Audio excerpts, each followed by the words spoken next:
I would like to welcome up Susanna Loeb now, who is the principal investigator of Getting Down to Facts 2, who also served this role with the first Getting Down to Facts in 2007, which laid the groundwork for many of the changes that we see now in our system, and that this new set of studies is really taking stock of. Susanna Loeb is the director of the Annenberg Institute at Brown University and a professor, until very recently was a faculty director of PACE and a professor at Stanford.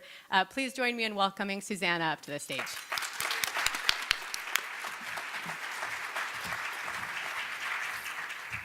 Thank you all for coming today. I'm really excited to be able to talk with you about the results of the study, and hopefully that will lead to further discussions about where to go in California. Getting Down to Facts 2 is essentially a status report on what's going on in California, and the aim of it is to serve as kind of a basis of discussion so that we're all on the same page for the difficult trade-offs and discussions that happen as we design new policy and aim to reach some of the goals that we have. So this was a national collaborative research project. We have over 100 researchers from across the country involved. They're not all here, otherwise they'd be the whole room, but a bunch of them are here today.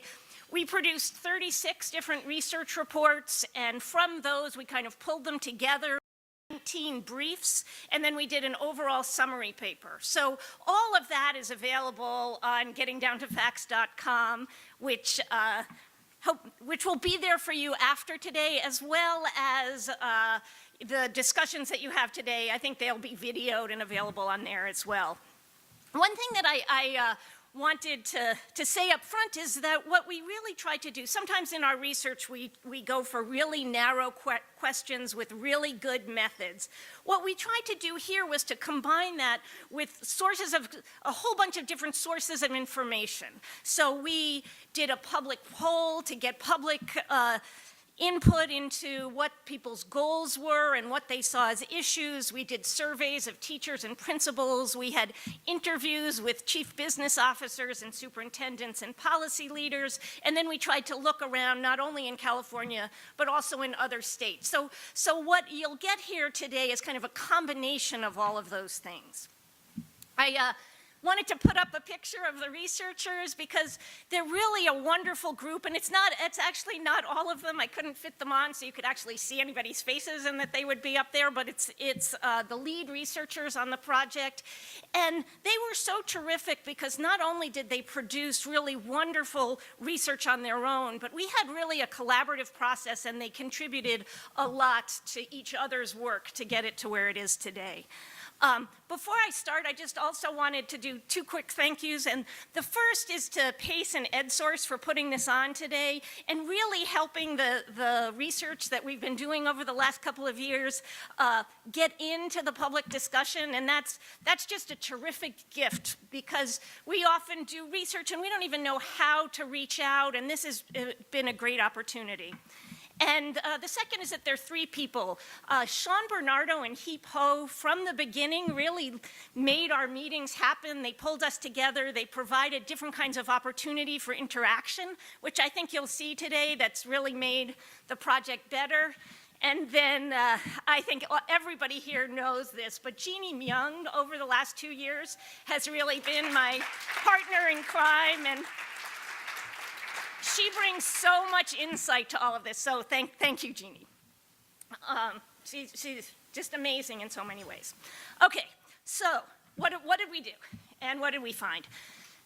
So our goal, again, was to provide a base of evidence with an eye towards state policy. So what is it that state policy could do to really help us reach our goals for students? And we broke it into the areas of student success, governance, personnel, and finance. And so you'll see the studies focused around those areas. So let's start with the big picture. Over the last 10 years, there's been, as many of you know, really substantial changes in California's approaches to education. There's the redoing of the school finance system and the local controlled finance formula, the standards and the new standards and the linked assessments. We have been working towards getting an information system up. And because of that, California, now we will provide information or evidence that that's really pushed California in a good direction. We see positive effects on students, and we also see a lot of support for these policies. Nonetheless, California still lags behind in many areas for students, and there's a lot more to do in order to, again, provide the kind of education system that we want for students. The way that we've summarized the findings is to really focus us on 3 areas. So the first is that we have had these really substantial reforms, and so one thing to think about is how we can build on those reforms. And they've set a base and infrastructure that can allow us to move forward, but we still have a lot of capacity needs if we want to get from them what they have the potential of giving us. We are definitely not there yet, but there is this infrastructure there that really puts us in a better position. So the first is building on reforms. The second is that while we have seen increases in funding since the recession, and with local control funding formula, we really spend quite low levels given the high aspirations that we have for students. And we also haven't addressed some key issues like special education finance. There's some issues in facilities finance, and then especially pension reform. So there's the level of spending in the state and then these key areas that we haven't addressed. So that's the second one. And then the third one is that though we've made a little bit of progress, our achievement gaps are really substantial. They're substantial on their own and also in comparison to other states, and it will take a concerted effort to go at those. So what I'd like to do in about the next 10 minutes is just to go through each of those in a little bit more detail. Okay, so building on current reforms. So we've had these major reforms over the past 10 years, and we essentially need additional supports to put them further into practice, to allow us to realize their potential. So again, there are 3. 3 is such a nice number, but it also just turned out that that's how it panned out here. So the first area is funding, like I was talking about, and the local control funding formula. So with the local control funding formula, well, before California saw a big dip in the recession, as again you know, and now we have at least caught up to the pre-recession levels and are even a little bit higher now. And through the local control funding formula, we've rationalized how much money goes to each district. So instead of very similar districts getting very different amounts or not addressing differences in need, the new finance formula is much more clear on what the goals are and how much money each district is getting. What we've seen is the money that's come in through the local control finance formula has helped student achievement. For example, one of the studies estimates that $1,000 more going to districts, particularly for traditionally underserved populations, has increased high school graduation rates by about 5.9% and has also benefited us in terms of achievement.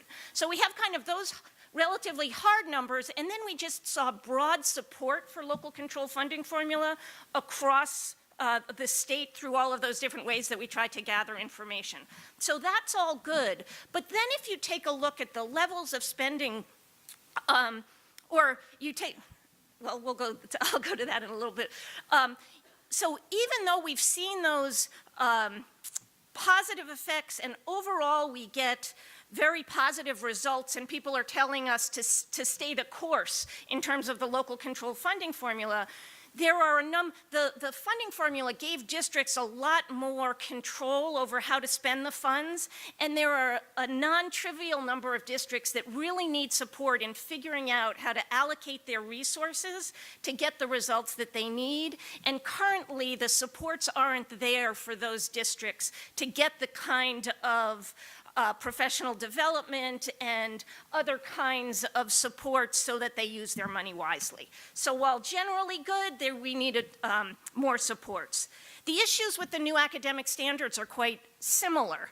So there is broad support, unlike the rest of the country, actually. In California, there's really broad support for the Common Core standards, for the next generation science standards, and that really pervades. We've also seen some positive results from teachers in terms of reporting that they're getting more and higher quality professional development, and it's more aligned to the standards. And these changes, these improvements, are even bigger in the traditionally underserved classrooms. That said, there is still many teachers that aren't receiving the kinds of supports that they need to put the new standards into practice, and this is particularly true for teachers of English language learners. Many superintendents rely or would like to rely on the California Department of Education to help them, not only with providing materials, but with understanding which materials and which supports to choose. There's so many available, and each school or each teacher needs to choose the ones that are best for them, and that choice is really hard. So while they would like support from the California Department of Education, the department has not invested a lot in content expertise, and the salaries they pay are really low relative to other public jobs in the area, and as a result, there's really not a lot of capacity right now to support schools and teachers and districts in this implementation. Okay, so we've got kind of similar issues going on in both of those areas. The third is an information system, a data system. When we do what we've done, which is to decentralize and give a lot of control to local areas, there are a lot of people making decisions about how to create the best schools that they can, and they need information for those decisions. And California has made steps forward. When I did this project 10 years ago, you couldn't follow students over time. You can follow students over time and see learning, but still we don't have services linked to that, so we can't understand which ones are doing better than others. And we don't have any or very little information on early childhood, and we can't link it to higher education, so we can't see the long-run effects of things. So we've, again, got this potential in information, but it isn't there as much as we need in order for it to be useful for decision-making. There's also an issue that it's very hard to access some of the information. So the combination of it not being comprehensive and the difficulty in getting access to it means that the information system is not as effective as it could be, which is important in a really decentralized state with lots of decision makers. Okay, so that's the first one, which is building on current reforms. We've done a lot of good things. We just need some capacity building. The second one is about increasing funding and fixing the parts of the finance system that we did not address with the local control funding formula. Funding for schools has improved, as I was talking about, and we've seen some benefits of it. But if you look at the level of spending, we spend more than Florida does, about as much as Texas does, but we're lower than Illinois, and we are far, far lower than the states in the Northeast, where I am now. That might seem like, okay, we're right in the middle, but the problem with that is that California is a place where college graduates earn a lot of money. So that in order to hire college graduates, which what drives the education system, you need to pay higher wages. Because of the high wages in California, which are on par with the East, but they spend so much more on schools, what happens is we have very few adults in the system. Okay, so we are at or near the bottom on numbers of librarians and counselors and teachers and administrators and health workers, and all these things are really tied to student outcomes. There's that kind of concrete evidence that we are probably not spending enough to reach the goals that we have. On top of that, we also ran what's called an adequacy study from a professional judgment model. So what we did was we had people come in who are experts in the field to design schools serving different populations, and they didn't say we need, this many thousands of dollars. They say these are the resources that we need in these different schools, and there were multiple panels doing this separately, and we took that information to get an estimate of the amount of money we would need to spend. Now, this isn't perfect. It's very hard to estimate what you need to spend to get someplace where you've never been before. That said, it's as good as we get. It's the best approach that we have for trying to estimate it, and the estimate is that you would need to spend about 38% more than we're currently spending in order to reach that. So really a substantial amount, about a third to a little more than we're currently spending, which would be at about $16,800 if we did that. Now, $16,800, this is in 2016-17 dollars, but so a little bit more than that. Seems really high for California, but it's actually not as high as the states in the East. So it's a reasonable but substantial increase from where we are now. Okay, so there's that increase in funds. And now I just want to focus a little more on these areas that we haven't addressed. And I think the most critical, well, maybe not quite the most, the two most critical are pensions and special education. Okay, on pensions, what happens is you're supposed to put the money in for teachers as their teachers that will then cover their retirement when they retire. And so districts are not paying for teachers who have retired, they're paying for their current teachers and their retirement. But we didn't, as a state, do that. We didn't put enough in for current teachers over years to pay for what it will cost for their retirement in the future. As a result, we are hugely in debt in the pension system. So now we're paying not only for current teachers and their retirement, but also for the retirement of past teachers. And we need to make sure that we not only cover those, but that we're honest about the retirement cost of current teachers, so we're not doing this again in the future. And this isn't a trivial number. By 2021, this is about a third of the cost of current teachers will be going not to current teachers, but to other teachers who have retired. So in order to, we were just talking about how we needed more money for students. This money is not going to students, this is going to past teachers. So there's a structural issue here that really needs to be addressed. So that's pensions. Fun. Should I stop? The second is special education. So we took a random sample of chief business officers across the state and interviewed them. And our first question was really, what's the big issues? Or what are the three biggest issues facing you? And all 50 said special education finance.